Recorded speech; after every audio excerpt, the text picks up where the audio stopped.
सूत्रों के हवाले से खबर आ रही है, ईद के बाद सरकार संसद में पेश करेगी वक्फ संशोधन विधेयक। लोकसभा में 21 मार्च को ये लाया जाएगा, राज्यसभा में 20 मार्च को, और गृह मंत्रालय के कामकाज पर चर्चा शुरू होगी। अगले दिन राज्यसभा में अमित शाह इस पर जवाब देंगे। तो ईद के बाद संसद में वक्फ बिल ला सकती है सरकार। सूत्रों के हवाले से ये खबर आ रही है। बड़ी खबर यही है कि वक्फ संशोधन बिल आएगा, संसद में रखा जाएगा, बहुत जल्द रखा जाएगा, और इसके लिए सिर्फ 2 सप्ताह का समय बाकी है। अभी रमज़ान का महीना चल रहा है, उसके बाद लगभग 14-15 दिन बाद ईद है, और उसके बाद बिल सदन में रखा जाएगा। वक्फ बिल के विरोध में आज मुस्लिम संगठन खुलकर सड़कों पर उतरे। दिल्ली के जंतर मंतर पर मुसलमान संगठनों ने प्रदर्शन किया।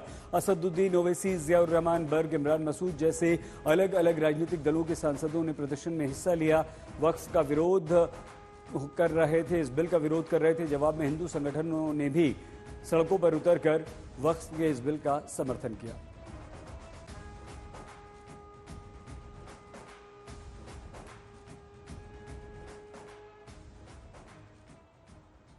वक्फ बिल के विरोध प्रदर्शन में शामिल असदुद्दीन ओवैसी ने इस बिल को असंवैधानिक बताया। असदुद्दीन ओवैसी से बात की है हमारे संवाददाता जितेंद्र सिंह। सर, आप जंतर मंतर पर पहुंचे थे, लगातार विरोध यहां पर कर रहे हैं, अलग अलग संगठन यहां पर पहुंचे हुए, आप भी यहां पर आए हैं। All India Muslim personal law board ने आज प्रदर्शन का ऐलान किया था और हम तमाम लोग आए, और हम इस बिल को अनकॉन्स्टिट्यूशनल मानते हैं। इससे वक्फ की कोई प्रॉपर्टी ना बचेगी, ना उसके इनकम में इजाफा होगा, ना एंक्रोचर्स को निकाल सकेंगे। ये सिर्फ और सिर्फ जो चीजें मुस्लिम धर्म की हैं उसको छीनना चाहते हैं। वक्फ बाय यूजर, हिंदू धर्म में by usage and custom allowed है। हिंदू धर्म, सिख धर्म के और ईसाई धर्म के बोर्ड्स में कोई उन्हीं के मजहब का आदमी समुदाय का मेंबर बन सकता है। यहां पर आप वो गैर मुस्लिम को बना रहे हैं। आप लिमिटेशन एक्ट वहां अप्लाई नहीं होता, यहां अप्लाई कर रहे हैं। ओरल गिफ्ट वहां हो सकता है, आप यहां वक्फ प्रॉपर्टी नहीं हो सकती। और 5 साल तक कोई मुसलमान अगर बनता है तो नहीं, कौन है आप बोले, प्रॉपर्टी मेरा राइट है। तो इससे कुछ नहीं कर रहे हैं, सिर्फ बर्बाद करना चाहते हैं वक्फ को, और इस देश में अमन और शांति समुदाय में जो है उसको और दूरी पैदा करने का इनका मकसद। गरीब मुसलमानों को कह रहे हैं फायदा होगा, पचपन। हमको बताइए कौन सा प्रोविजन से फायदा होगा, बताइए।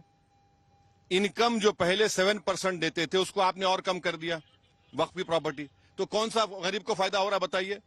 भाई जो मेरी प्रॉपर्टीज है मैं उसको अपनी तरह इस्तेमाल, आप तो उसको छीनना चाह रहे हैं। इवैक्यू प्रॉपर्टीज आप उसको छीनना चाह रहे हैं रियल एस्टेट के नाम पर।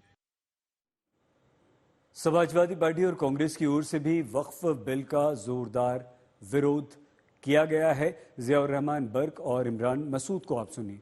अंबिका प्रसाद भी क्या कह रहे हैं वो भी सुनिए। इस बिल की सड़क से लेकर संसद तक जो मुखालफत होगी, हम पूरी तरह से मजबूती से मुखालफत करेंगे। जेपीसी के चेयरमैन जगदम्बिका पाल कह रहे हैं कि सिर्फ आप लोग सियासत कर रहे हैं, राजनीति कुछ पढ़ा लिखा है ही नहीं। रिपोर्ट में देखिए, अफसोस की बात है कि अब जगदम्बिका पाल जी जो चेयरमैन साहब हैं, मैं वैसे सम्मान करता हूं, लेकिन वो थोड़ी हमको समझाएंगे कि हमारे समाज के लिए क्या बेहतर है।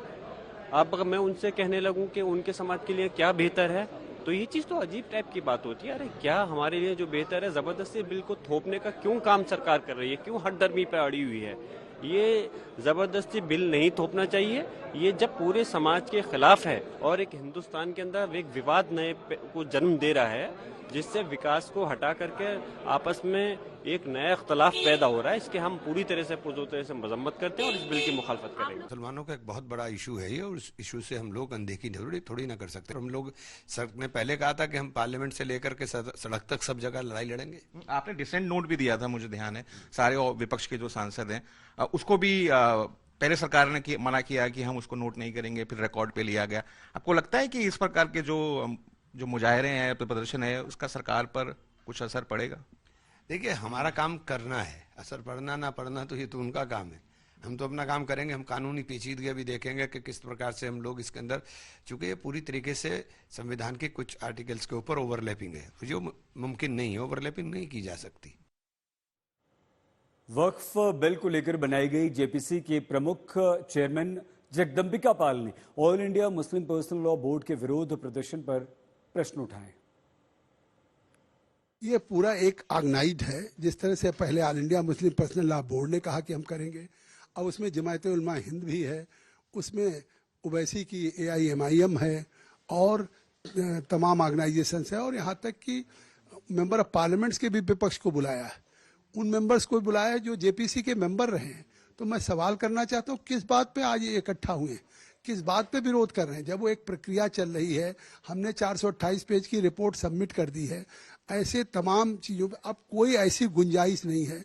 आखिर सवाल क्या है? वो अगर कहते हैं कि साहब कलेक्टर को अधिकार है, तो वो रिपोर्ट पढ़ लें। कलेक्टर को अधिकार नहीं, कलेक्टर से ऊपर कमिश्नर को है, उससे सेक्रेटरी को है।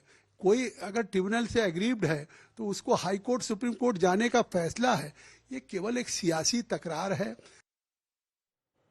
निर्दलीय सांसद पप्पू यादव ने कहा है कि इस बिल को लेकर सिर्फ और सिर्फ राजनीति हो रही है। हमारी संवाददाता सुशांत मेहरा ने पप्पू यादव से बात की। सर, कहना क्या, आजादी, भारत में संविधान की आजादी, संविधान पर हमला नहीं। आप हर काम सियासत और राजनीति और चुनाव के लिए करोगे तो कैसे होगा? आप इस देश में मंडल आंदोलन हुआ, गुज्जर आंदोलन हुआ, जाट आंदोलन हुआ, आरक्षण आंदोलन हुआ, कमंडल आंदोलन हुआ, आप उसको उठा करके देख लो, आप इसको देखो। तो हर लोगों को जीने की आजादी है, अपने विचारों की संरक्षण करने की आजादी है, हर जाति वर्गों को है, हर धर्म को। और हम जो संविधान मानने वाले लोग हैं, मैं इतना जानता हूं कि इस देश के संविधान मानने वाले लोग हर तरह के लोकतांत्रिक मूल्यों की रक्षा के लिए साथ खड़ा रहेगा, और पप्पू यादव भी साथ खड़ा। सरकार का कहना है कि ये पूरा आंदोलन राजनीतिक हो गया है। सरकार के पास सरकार राजनीति ही तो करती है, सरकार सत्ता की ही बात तो करती है, सियासत तो करती है। सरकार करती क्या है? आप उठा। बीजेपी के सांसद योगेंद्र चंदौलिया ने वक्फ बिल का विरोध करने वालों की तीखी आलोचना की है। चंदौलिया ने कहा है कि सभी को ये बात समझनी होगी कि हमारा देश संविधान से चलेगा। ये भारत का संविधान डॉक्टर अंबेडकर का संविधान से चलता है। उनका जो मुस्लिम पर्सनल लॉ बोर्ड है उसमें अपनी संस्था को चलाएं, उसके माध्यम से देश नहीं चल सकता। ये नरेंद्र मोदी की सरकार है और उनका ये कहना है कि एक शाहीन बाग की जगह 1000 शाहीन बाग बना देंगे, ये उनकी बहुत बड़ी भूल है। ये आंदोलन इनका बेकार है, इनको आंदोलन वापस लेना चाहिए। और वक्फ बोर्ड जो है, संविधान अगर कानून बनाता है तो संविधान कानून से चलेगा। लोकसभा के अंदर जो पास होगा, राज्यसभा पास होगा, वक्फ बोर्ड से कुछ होने वाला नहीं। क्या मंशा आपको लगती है जो धरना प्रदर्शन हो रहा है उनके पीछे इंटेंशन क्या है? इंटेंशन यही है, पुरानी सरकारें बड़ी कमजोर हुआ करती थी, चाहे वो मनमोहन सिंह की सरकार हो, चाहे नरसिम्हा राव की सरकार हो, चाहे गुजराल साहब की सरकार हो, और उनकी बातें मानी जाती थी। लेकिन नरेंद्र मोदी की सरकार में इस प्रकार की गलत चीजों को बर्दाश्त नहीं किया जाएगा, इसलिए वो प्रेशर पॉलिटिक्स कर रहे हैं और वो कामयाब नहीं होंगे।